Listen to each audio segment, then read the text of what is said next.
Hello, this is Chris Barkley. It's Thursday, June 10th, and I'd like to welcome you back to the show.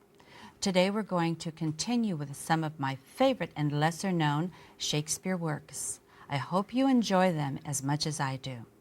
First, a tantalizing tale of a brave band of warriors, veterans of the 100 Years' War, wrongfully accused and imprisoned by the Black Prince. The team of I now fights for those with the most shillings, and there's a more on the team. Exciting. Next, the bard sets the sights on the theater itself with a continuing week-long mystic dramatic festival called The Phrenology of the Widgets. Thrill as alchemists attempt to transmute the strange mental tantanium into waves of sound. Plus, the finest fist fencers from the four corners of the globe gather for a tournament of blood sport to rouse the humors. Shakespeare called this event the mixed arts of martial skill, and we'll have a reading today. But first, let's introduce the Around the Net players, Mr. Kevin Pereira and Miss Jessica Shobat. The play's the thing. Well met, friends!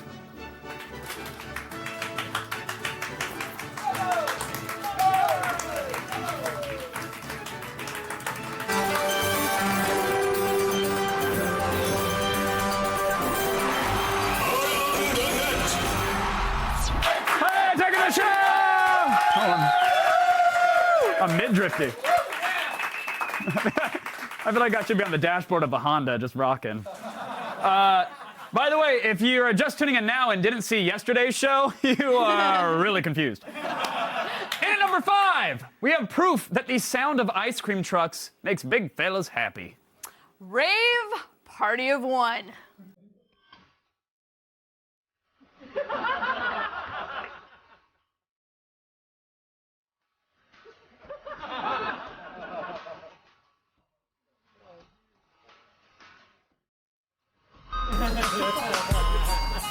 Oh! Oh! Oh!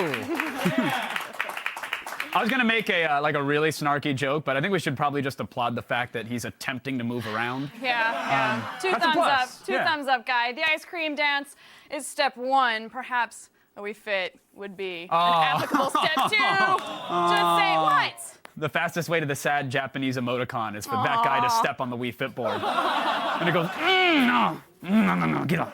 And at number 4 today, an original rap spoken over MIA's ubiquitous hip-hop song, Paper Planes. Yes, that's how Rolling Stone described it. Ubiquitous. Prepare to learn about stem cell. Is this what I look like right now? Am I really gonna do that? I just now glanced down. You look fantastic. Well, prepare to learn about. Prepare to learn about stem cell research in the worst way possible. Alzheimer's and diabetes, Parkinson's and heart disease. No more crutches for arthritic knees, delivering liver and new kidneys. All I wanna do is to treat disease, learn about stem cells. Yeah, it holds the key. He means well.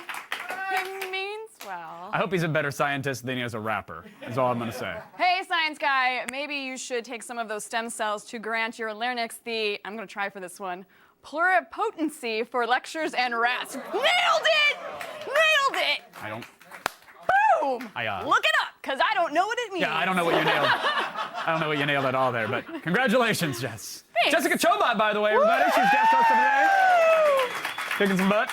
Coming in number 3 today, we have a vintage ad for Banquet frozen dinners, and I do want to emphasize this. Take me as seriously as you can right now.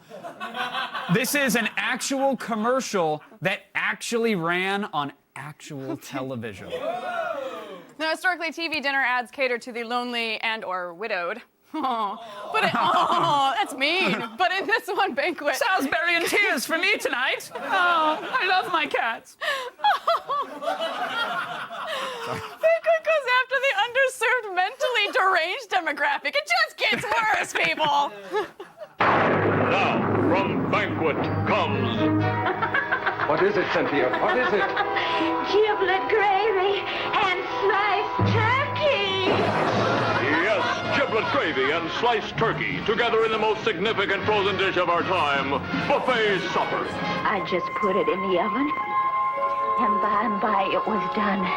And I had a delicious buffet supper. Oh, yes, I did.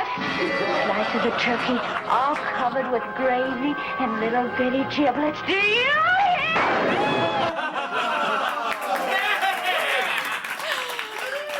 Oh, yes, I did. And that's how it feels before you eat it. Yeah. Well, would you rather eat a banquet crazy dinner or a gun? That kind of was both one and the same. Yeah, that was the correct answer. Touche. Kind of the same thing. As you are well aware, E3 is just around the corner. Yes, and everyone is sort of, okay. Yeah. Like, yeah, oh, we're working. Yeah. But with everyone scrambling to see who can best copy the Wii motion control technology, the same technology that everybody sneered at initially until it printed money for Nintendo, the questions that is on everyone's mind is this: do people still look ridiculous when playing these games? Answer is yes. Yeah. Today's number 2 item is a mashed up demo of Project Natal for Parade magazine that will attempt to answer that very question.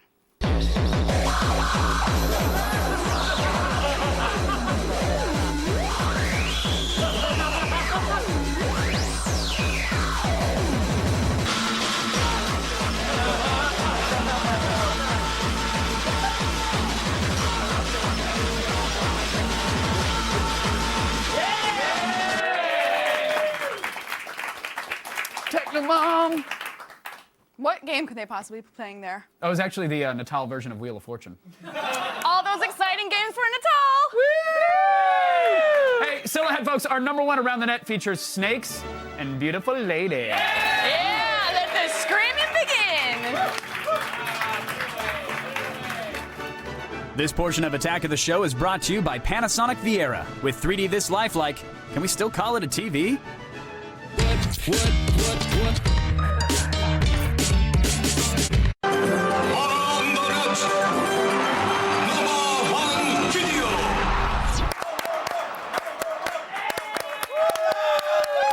Good job, Alan. Good job, buddy. In at number 1 today, we have a clip that is blowing up the interwebs. During an interview with Extra TV, actresses Salma Hayek, Maria Bello, and Maya Rudolph were menaced, and this is kind of sad, by a garden snake. Yeah. Sad because it's a garden It's snake. a garden. Didn't get over Selma it. have a giant python wrapped around her Yeah. for one of those movies? Yeah. Dusk till dawn. Thank you. Well, when confronted with a garden snake, something magical happens, and you're about to see it. Hello. Oh my God! Oh my God! Somebody please. No. Okay. It's not gonna come up here. Somebody do something. It's not gonna come up here. No. Somebody do something. No. Sorry. I got you. It's okay. I got you. No. It's okay.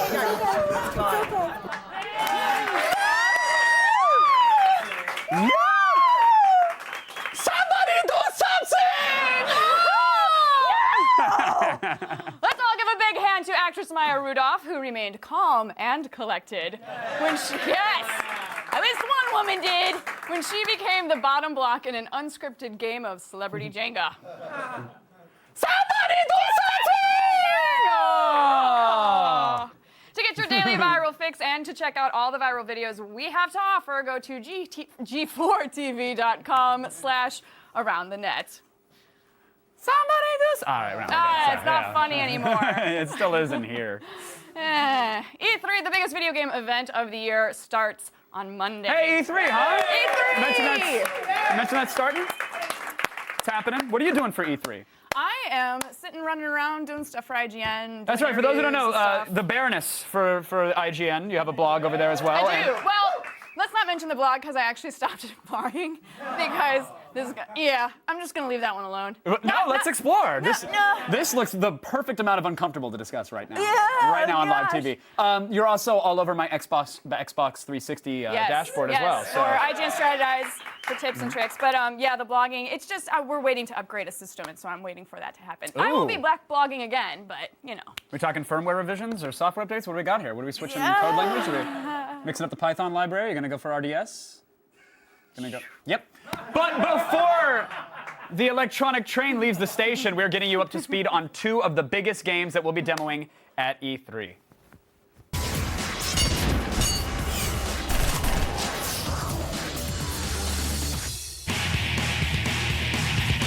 With the Electronic Entertainment Expo only days away, we're making our final stop on the road to E3 with 2 of the most anticipated games of the year. This is one of those years where while we may not know everything that's going to be at E3, what we already know is quite a lot of games, and they're already very, very big franchises. First up, Rage, a driving / first-person shooter from the developers of the Quake series. Rage is the new game from id. It's a post-apocalyptic shooter, and you also spend a lot of time driving around the world. A lot of procedural animations, so you know it's going to look pretty awesome. For the first time at E3, Rage will show off id's new Tech 5 gaming engine. What's so impressive about id Tech 5 is the animations in the game, how it looks, how it plays. You'll be able to engineer your own weaponry, like an RC car that has a bomb strapped to it. And I'm really excited about it because from what I've seen of the game, it's incredibly impressive and it really showcases this kind of storied history that id has with shooters.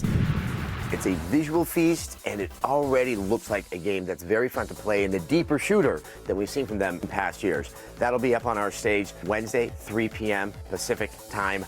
I am already excited, and I've seen it already. Couldn't be any easier.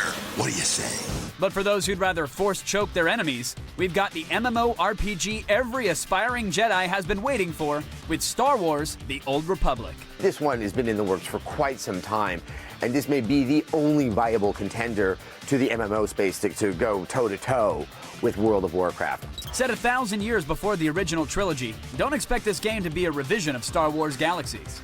It's being made by BioWare as well, and unlike any other MMO out there, it still retains their amazing sense of story. And what's really interesting about this game is it's an MMO, and all of the voices and all of the interaction that happens with the NPCs are fully voiced. You were deceived. And for those craving more, well, just remember, a Jedi must have patience. They're going to be with us on our stage on Tuesday for half an hour, and you're going to learn things you don't know yet about the Old Republic. Consider it a session, a training, something to whet the appetite. Just because we've reached the end of the road, don't think that the journey's over. We'll have exclusive coverage and 40 hands-on game demos next week at E3 2010 Live.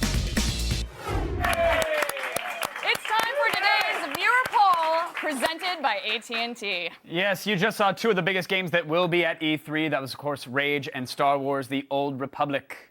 And we want to know which one you're most excited for. Log on to g4tv.com to vote now, and we'll have the results later on in the show. Do you have are you allowed to pick favorites, or can you pick a favorite on that one? I would have 2 to very say different Star titles, Wars, but Old Republic. Star Wars, yeah? Still ahead, Allison sits down with the A-Team. Let's hope Rampage doesn't hump her. Oh, what's the point of launching? Hope so. I'm hoping he does. And later, Joe Rogan and Blair Herter face off as they break down UFC 115 in MMA chokehold. Stick around. All over the world, people are laying their fingers on other people's butterfingers. But fear not, the Butterfinger Defense League has got your back. They're looking for the 4th member of their team, and it could be you. You could even win $20,000, plus a trip to Comic-Con to meet Olivia and myself. What's better than that? Go to g4tv.com/Butterfinger Defense League to learn how you can join the fight.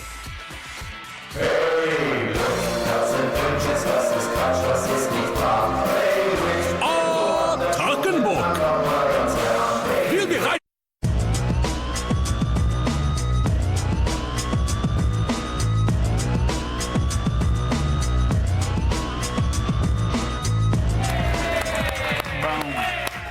Boom. We're live. Yes, everybody, we are live, and news is broken. Or breaking. I don't... Whatever way it works. Take your pick. I don't know. Allison? What? Guys, I thought we were doing a Shakespeare thing today.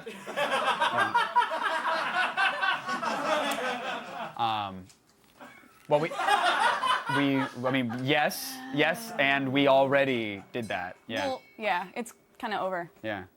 Well, What the hell? You know, a lot of you waiting to wear this. I've been in this for like 5 hours waiting for the show. I mean, someone, I don't know if you got an email or did someone email or text? I was told it was Shakespeare Day. Shakespeare. All right, you know what? Screw you guys. I'm going to do it anyway. Okay. What's here? The portrait of a blinking idiot, presenting me a schedule. I will read it. Hear ye, hear ye. 'Tis time to start the feed.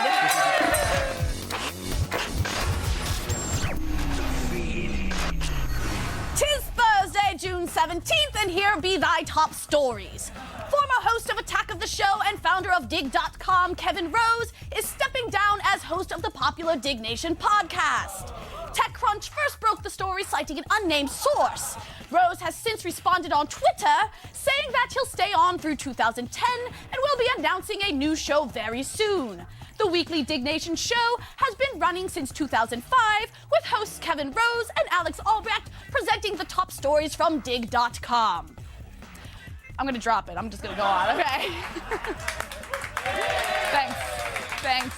There you go. I kind of do. I like the bell. I'll get you your bell back. All right, I'll read the story while that's happening. Okay, so Rock Band is getting a new set of instruments. USA Today is reporting that Rock Band 3 will feature new controllers, including a 25-key MIDI keyboard and 2 brand new guitar controllers with strings. Supposedly, the new guitars will have no buttons and, according to Harmonix, feel exactly like playing a real guitar. The new edition will also feature a pro mode that requires players to actually read music and 83 new playable songs. Rock Band 3 should hit store shelves this fall. Mortal Kombat fans have a new reason to rejoice. A new Mortal Kombat game is on the way. Woo! In 2011, the Xbox 360 and PlayStation 3 will be getting an uber-violent new edition of the fighting game, complete with gory fatalities. Yes. The game will be 2D, but will feature a tag team option for 4-player battles. Mortal Kombat creator Ed Boon also promises that the game will feature the best, most gruesome fatalities ever. Sounds good, Ed. Now finish it. You get it? Finish him, it, whatever. This feels so much better. And finally, we have a massive dose of DC Comics movie news. The Green Lantern movie is still in production, but Warner Brothers is already hard at work on a sequel. TV writers Greg Berlanti, Michael Green, and Mark Guggenheim have been hired to write a treatment for a Lantern sequel, as well as a pitch for the Flash feature film. And in related news, Hollywood Life broke a huge rumor about the third Batman movie today. Apparently, Joseph Gordon-Levitt is in talks to play the Riddler in the next film featuring DC's Caped Crusader. Yes! I'm Allison Hayslip, and you've just been fed. Hey! Oh, thank you. Thanks. Yield Hayslip, everybody. Yield Hayslip. Pip, pip. Pip, pip, cheerio.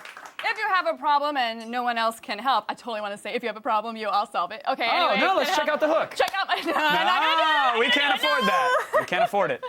And no one else can help, and if you can find her, maybe you can hire Allison Hayslip to interview the A-Team. Yeah. She was just here. I mean, she's in the same studio. Just please stop. You're just ruining my intro now. Well, you said if you can find her. Just stop, Kevin. Okay. In 1983, an action-adventure television series about a group of ex-soldiers turned mercenaries on the run from the military for a crime they didn't commit exploded onto the airwaves.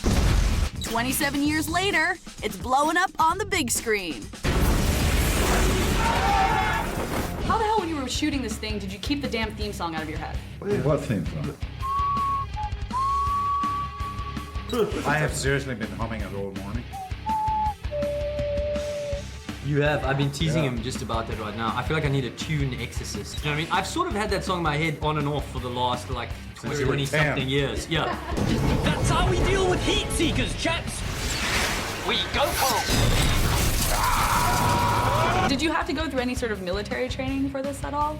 Yeah, well, weapon training and teamwork training, basically, like how you would be in the field. Do you feel like any of that sticks with you after the training? Yeah, I think it does a little bit. Just something simple like the perception of when you walk into a restaurant, these types of people probably can calculate everybody, immediately know where all the exits are, probably sit with your back to the wall so you can keep an eye on what's going on. That's the awareness that they have about their surroundings. Were you a fan of the show before? Huge. No, he hated it. What, we're gonna go in this dinosaur, this freak show? You spin me right round, baby, right round. Shelto had a gang in South Africa where they had fights to determine who was going to be the A-team.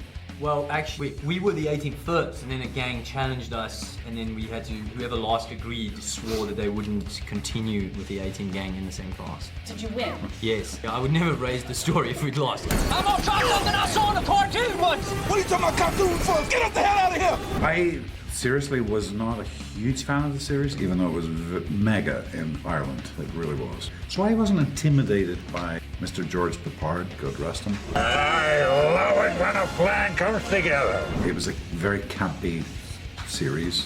It's only because he's a living legend that has not offended me right now. It gets better. What was it like being basically the straight man to these four crazy dudes? Challenging at times, wonderful at times, but most of all, hard to keep a straight face. Harden was, acting with these guys and trying not to mess up, the movie. It was long days and stuff like that. Sometimes the pressure was on. Yeah, we all messed up. First of all, a lot of the laughing is in the movie, thank God. Yeah. I'm gonna kill you, fool! I pity the fool who doesn't see the A-Team. Look, guys, I'm very happy the A-Team got their own movie because I was a huge fan of the show. Yeah. But I'd like to know when we will see a Magnum PI film. I think right now. Oh, never mind! Look at that stash! Oh. Did you really just, with everything, you might have magical powers or cancer in that hand. I'm not sure what effect the Portuguese stingray has on the ladies these days. But I like that with everything that's going on here, you said, oh, look at the mustache. Well, the mustache is the best part. Of course. How dare you? Oh, I meant your chest hair. Take a little trip down south, past border town, and see what's working. Pockets out for the ladies. No, I'm just kidding. No, easy. Just kidding. Kidding. Kidding. Take a number. All week long, we've been checking out the latest in home theater technology.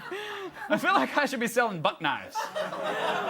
Woo! Will today's home theater be the best yet? Find out next in Gadget Prawn.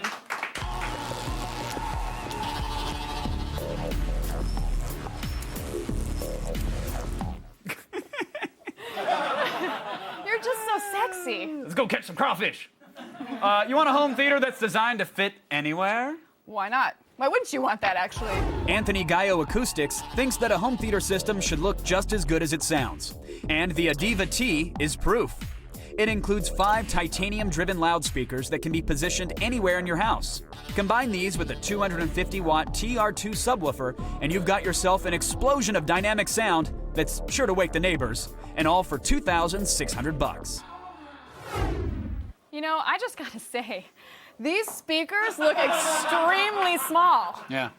It's best, even if you bounce in place with the speakers, they don't lose any fidelity. They sound just fantastic. They really have some good weight, though. I gotta let you know. You get 5 identical satellites for each channel. I've never wanted to motorboat a home theater setup. But today might be the day. Sleek black metal ball design. That's what she said. The subwoofer is also stylish and matches the look of the speakers. Overall, did you like how the look of the setup played out? They look all right. Do you like the look of They the look setup? all right. Do you like the look of the setup, Kevin? Fun to cup. Yes, the ball design lets you position the speakers any way you like to optimize your sound, which is great. Unfortunately, they lack any kind of wall mount, so your rear satellites need a stand. Overall, we were very pleased with how they look. Plus, they kind of remind us of Portal's GLaDOS. GLaDOS? Yeah, GLaDOS? yeah, I do. I am aware of that because I played that game and finished it. Thank you very much. The cake was a lie. Snap. All you get is the 5 speakers and the sub, so you'll need your own receiver to hook them up. But that being said, how did it sound? Amazing, actually. The problem that most people encounter with small speakers is the lack of a mid-range, but that was not the case here. The highs, the mids, the lows are all pretty well balanced, even if you crank it up to 11. The sub complemented the system with a very robust bass while not being overpowering. Crossover is nice and easy to get to in the back for you crossover frequency nuts out there, huh? Yeah. Where are you at? You freaks. It's definitely a good choice for anyone's home theater setup. All right, so the price is $2,600, which is the most expensive of the systems we've had this week. That being said, what are we giving it? Well, it also comes with 5 C rings when you're done, so keeping yes, that in mind, I'm giving it a 4 out of 5.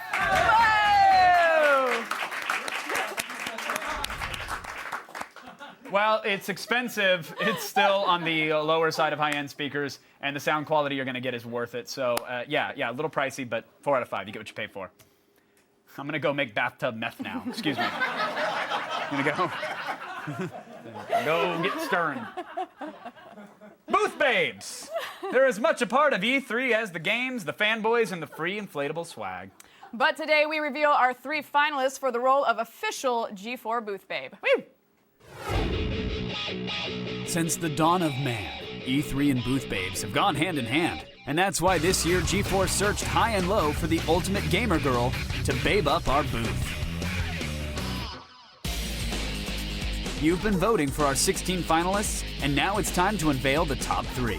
Our first finalist is Bonnie Burton. I've always wanted to go to E3, and I love G4, so it's the perfect combination. This precious Pennsylvanian is sick of bimbo booth babes who don't know their games. That's not a problem for Bonnie. She's a Halo expert and the first female pro for Major League Gaming. I'm definitely no noob. Our next finalist is Nikki Torino. I haven't missed a Comic-Con or E3 or Anime Expo in 3 years. Nikki is a Boston native who relocated to LA to pursue her modeling career. But don't shrug off this tattooed gamer. Nikki is a PlayStation fangirl and an E3 and Comic-Con veteran. When Comic-Con gets crowded, you won't mind being crammed up next to Nikki. I'd love to do it for you. Rounding out the final 3 is Rachel Harden. I've even gone to school to become a video game concept artist and programmer, so I like them a lot.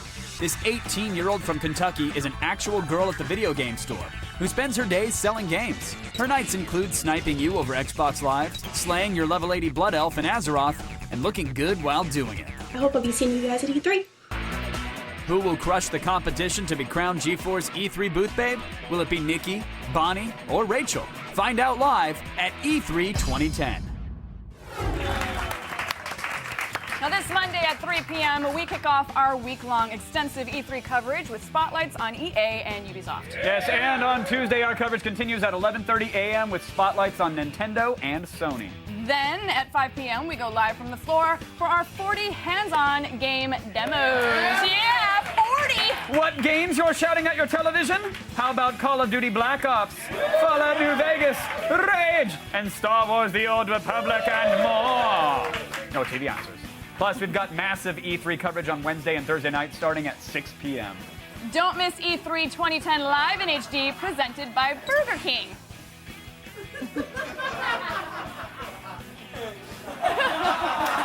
Visit G4TV.com/E3 for details. Stay tuned. Joe Rogan and Blair Herter face off to break down UFC 117. It's an all-new MMA chokehold right after this. Woo! The feed is brought to you by new Cheetos Mighty Zingers. Love the flavor, fear the might.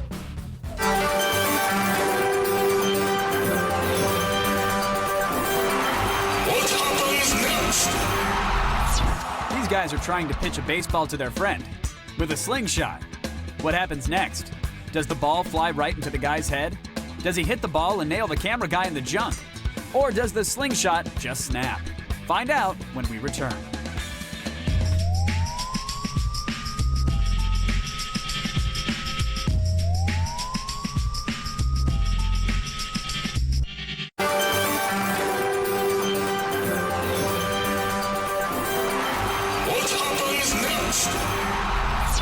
These guys are trying to pitch a baseball to their friend with a slingshot. What happens next? Does the ball fly right into the guy's head? Does he hit the ball and nail the camera guy in the junk? Or does the slingshot just snap? I'm gonna try to hit you though. I'm gonna go to your... Come on, am I the only one who thinks they should be using slingshots in the pros? This Saturday, UFC 115 will try to take Canada's mind off of losing the Stanley Cup. Again, yeah, I want a good, clean MMA chokehold.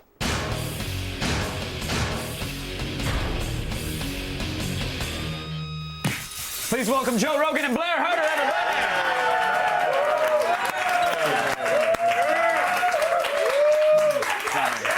MMA pro and Larry King enthusiast. I'm a huge Larry King fan. Yeah. Who is it these days? That's right. I follow him on Twitter. Let's get right down to it. Chuck Liddell versus Rich Franklin. Now, they're evenly matched in height and reach. Both, of course, are UFC legends, and they're no stranger to holding a title or fighting extremely tough opponents.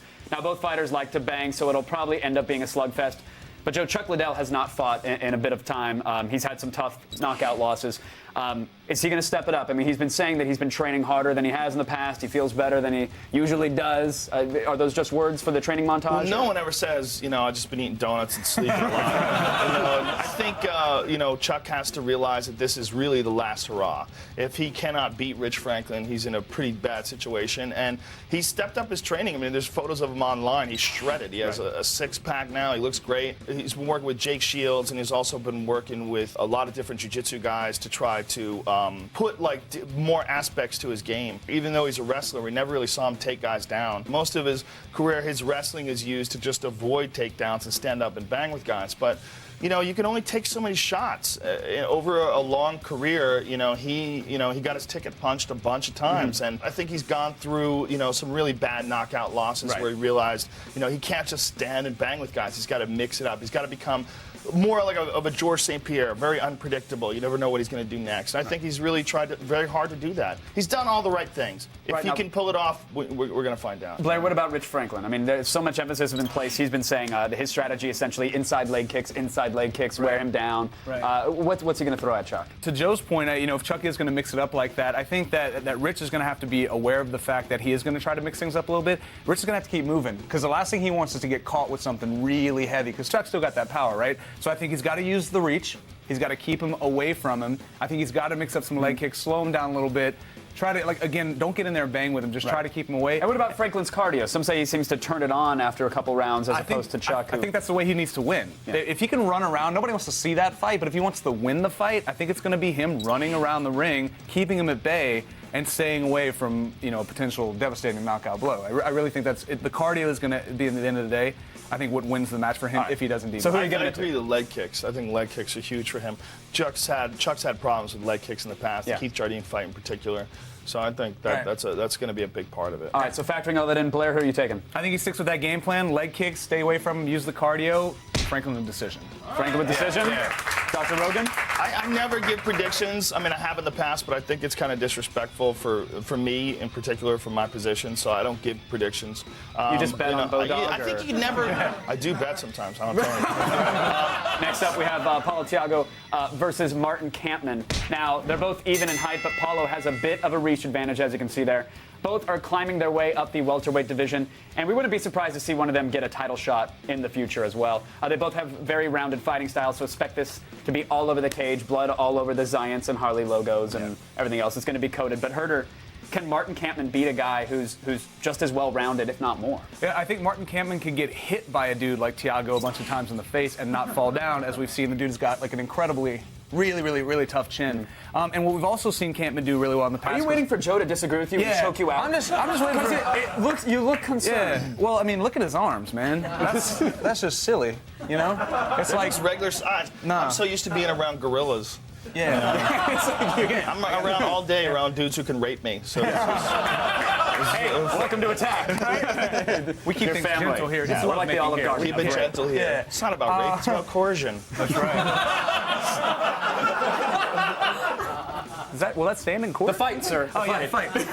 So I think that what's going to happen is we're going to see a lot of different styles of fighting here, and Kampmann, I think, can transition really well from striking to going to the ground to even submissions. And he's also really good at picking apart. If somebody else is making a mistake during those transitions, I think that he really exploits those types of weaknesses. So I think that's what he needs to do, is to mix things up. You don't really want to stand and bang. Maybe you also don't want to get in a submission war with a guy like Thiago. But if you can keep kind of moving things around and keep him guessing, I think that's really going to play well for him. All right, Joe, you were nodding. I mean, Tiago has a lot of weapons in his arsenal. What's he going to have to use? Well, I agree with Blair about the. I think he's definitely. Campman is a more technical striker, but Tiago's got really, really strong, heavy power in his punches.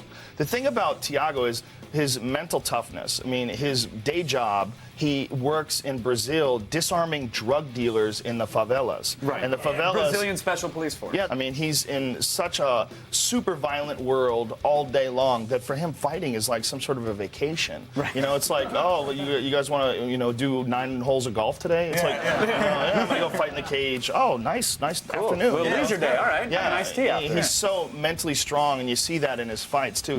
He never gets flustered. He never loses his composure. He just very, very stoic, very strong. Knockout power in his punches and a high-level ground game. So you don't see that too much from him, but it's always there. His ground game is very, very dangerous. I think Campman has a good ground game, very good chokes, but I think I would give the ground game advantage to Paul Tiago, the power advantage to Tiago, but the technical striking advantage to Campman. All right. I know you can't predict, so Dr. Herder, what's your fight? And Joe, if you disagree, just punch him right in the mouth. What do you got? I think that I agree with everything Joe said and everything that I said. Unless Campman can somehow catch him during a moment of momentary brain farting, I think that he can knock him out or he can submit him. I just don't see Campman taking it. There's just no way he can take this fight. Tiago also has kind of everybody's on his side right now. It's like, they're all chanting Rocky in the crowd right now. Everybody wants to see him win. He's confused because his name is Paulo. Yeah. But so you think Paulo's going to take it? Is it going to be by knockout? Knockout or submission. I don't see this going to a decision. I think Paulo either knockout or submission. Had a big night of fights. Joe, how can people follow your adventures and keep up with you? On Twitter, Joe Rogan, just my name, and JoeRogan.net, my website. And I also have a weekly podcast that I do on Ustream and also on iTunes. Very cool. And what else is coming up for you? I mean, there's got to be 1,000. You have a laundry list of plugs. Just made a baby. On purpose? Yeah. All right. Yeah, on purpose. This is the first one on purpose. Congratulations, buddy. Did you use coercion? No, just stuck it in there. It's my wife. She's got to accept it. That's pretty much how it works. That'll make the web cut. Joe Rogan and Blair Herder, everybody. Thank you, guys.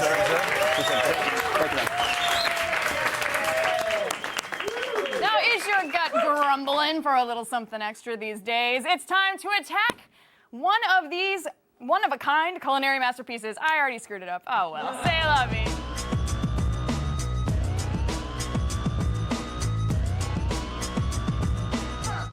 Do you ever feel like your beverage is lacking a certain meatiness? No? No? Why would you miss that? Well, now you can add all the meaty goodness to your drink that you possibly could want thanks to Torani's bacon-flavored syrup. It's not a lie. This salty, sweet bottle of liquefied bacon comes with a variety of suggested uses, including lattes, cocktails, and even milkshakes. Milkshakes, people! Yum, yummy, yum, yum, yum. All you have to do is add half an ounce to your beverage of choice, and voila, you have a brew of kings. Make sure to pick this up from a local grocery store near you for about $7 per bottle, which I still think is a little expensive for what you're getting. I do. But if traditional meat flavors like bacon aren't your style, then perhaps a tasty treat from the graveyard might satisfy your hunger with zombie jerky. It's finally humanity's turn to dine on the dead. This Japanese snack pack, of course it's Japanese. Of course it is Japanese.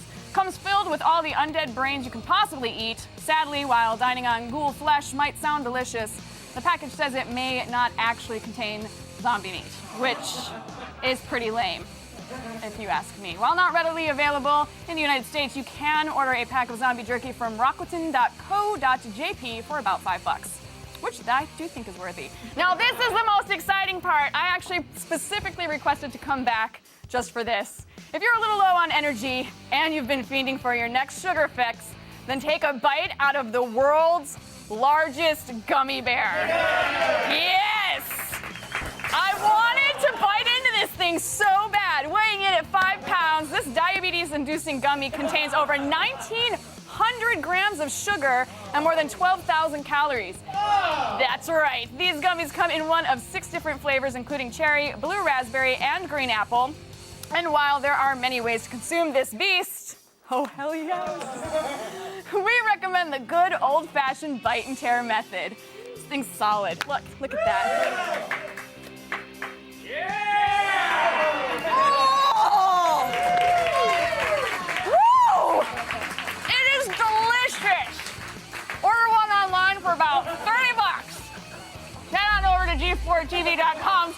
AOTS. What? For info on all these unique foods and more. Go ahead. A wrestling fan becomes part of the action in today's epic fail.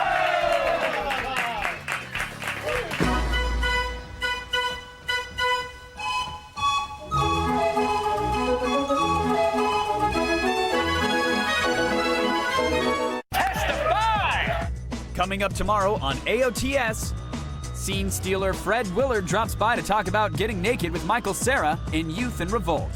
Then Joanna Angel heads to Miami for some naughty fun in the sun at this year's Miss Exotica. And it's another AOTS classic when we build the world's largest arcade machine, so don't be jealous. See it tomorrow.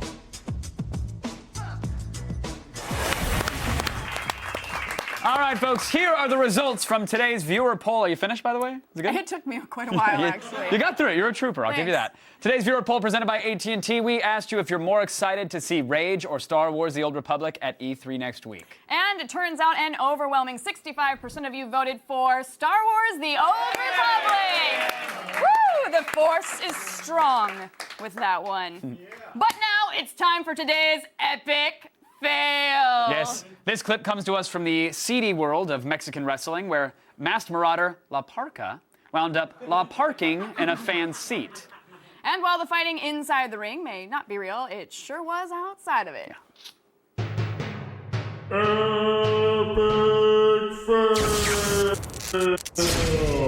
Está La Parka. Eli Park, me dicen. Este es Eli Park. Cara en el rostro del aficionado, Josué.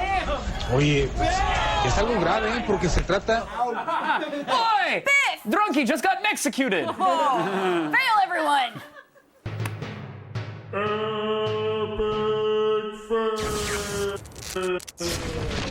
Well, I kind of want to eat I kind of wanted to eat this until Brian grabbed the whole thing and then slammed it down, sneezed on it, wiped it, and walked away. Like, I was excited until that point. Thanks, buddy. Eat it.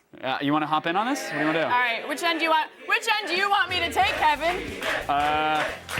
Whichever end you're most comfortable. Right. You've already done some damage to this, I bet. I'll take Oh, so I get the ass end of the gummy bear? All right.